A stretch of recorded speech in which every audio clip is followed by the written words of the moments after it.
ശ്രീ ഗുരുഭ്യോ നമഃ. നവരാത്രിയുടെ 7ാം ദിവസം ആരാധിക്കുന്ന നവദുർഗാഭാവമായ ദേവികാളരാത്രി അജ്ഞതയെയും ഭയത്തെയും നശിപ്പിക്കുന്നതിനെ പ്രതീകവത്കരിക്കുന്നു. ദേവിയുടെ ഭയാനകമായ രൂപം ഇരുട്ടിനെയും തിന്മയെയും ഇല്ലാതാക്കുന്നു. ഭയത്തെ നേരിടുന്നത് വിമോചനത്തിലേക്കും പരിവർത്തനത്തിലേക്കും നയിക്കുമെന്ന് ദേവി പഠിപ്പിക്കുന്നു.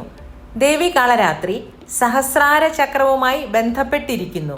അതിനാൽ ഭയത്തിൽ നിന്ന് മോചനം നൽകുകയും ചെയ്യുന്നു. ഇരുട്ടിലോ നനുത്ത വെളിച്ചത്തിലോ ഇരുന്നു കൊണ്ട് കറുപ്പു നിറം വയലറ്റ് നിറമായി മാറുന്നത് മനസ്സിനുള്ളിൽ ദൃശ്യവൽക്കരിക്കുന്നത് ഭയവിമോചനം സാധ്യമാക്കുന്നു. ദേവിയുടെ ഭീകരരൂപം നിഷേധാത്മകതയെയും മിഥ്യാബോധത്തെയും ഇല്ലാതാക്കുന്നു. അമ്മ മനഃശാന്തി, ജീവിതത്തിൻ്റെ ഇരുണ്ട യാഥാർത്ഥ്യങ്ങളെ അഭിമുഖീകരിക്കാനുള്ള ധൈര്യം എന്നിവ ഭക്തന് നൽകുന്നു. ദേവിയുടെ ധ്യാനശ്ലോകം ഇതാണ്: നവാംബുദാഭാം മുഹിരേന്ദുവൻഹി നേത്രാം ഗദാം ഭോജകരാം ഹസന്തീം പീതാംബരം മുക്തഗച്ചോജ്വലാം ഗീം ശ്രീകാളരാത്രി ഹൃദയേ ഭജാമി. പുതുതായി രൂപം കൊണ്ട മഴമേഘത്തിൻ്റെ നിറമുള്ളവളും ചന്ദ്രനെയും അഗ്നിയെയും സൂര്യനെയും പോലെ തിളക്കമുള്ള മുഖമുള്ളവളും തീവ്രതയോടെ ജ്വലിക്കുന്ന കണ്ണുകളുള്ളവളും ദിവ്യമായ കൈവളകളാൽ അലംകൃതമായ താമരപ്പൂവിന് സമാനമായ കൈകളുള്ളവളും മനോഹരമായി പുഞ്ചിരി തൂകുന്നവളും മഞ്ഞ വസ്ത്രങ്ങൾ അണിഞ്ഞവളും തിളക്കമുള്ള മുത്തുകളാൽ അലംകൃതമായ മുടിയുള്ളവളും പ്രഭാപൂരിതമായ തിളക്കമുള്ള അവയവങ്ങളുള്ളവളുമായ ദേവികാളരാത്രിയെ ഞാൻ എൻ്റെ ഹൃദയത്തിൽ ധ്യാനിക്കുന്നു.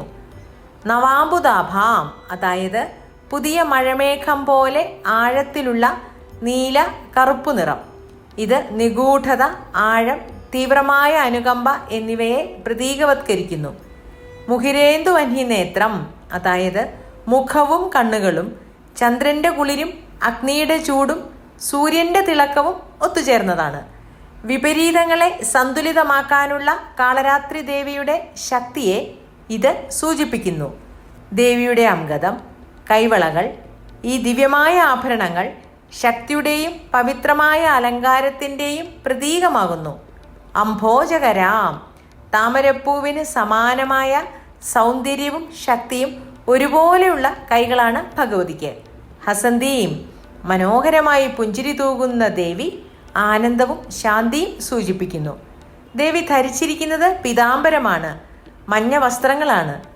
മംഗളകരമായ അവസ്ഥയുടെയും ആന്തരിക പ്രകാശത്തിൻ്റെയും പ്രതീകമാണ് ഇത്. മുത്തക ചൊജ്വലാംഗീം, തിളക്കമുള്ള മുത്തുകളാൽ അലംകൃതമായ അവയവങ്ങൾ. ഇരുട്ടിലും പരിശുദ്ധി എന്നതിനെ ഇത് പ്രതീകവത്കരിക്കുന്നു.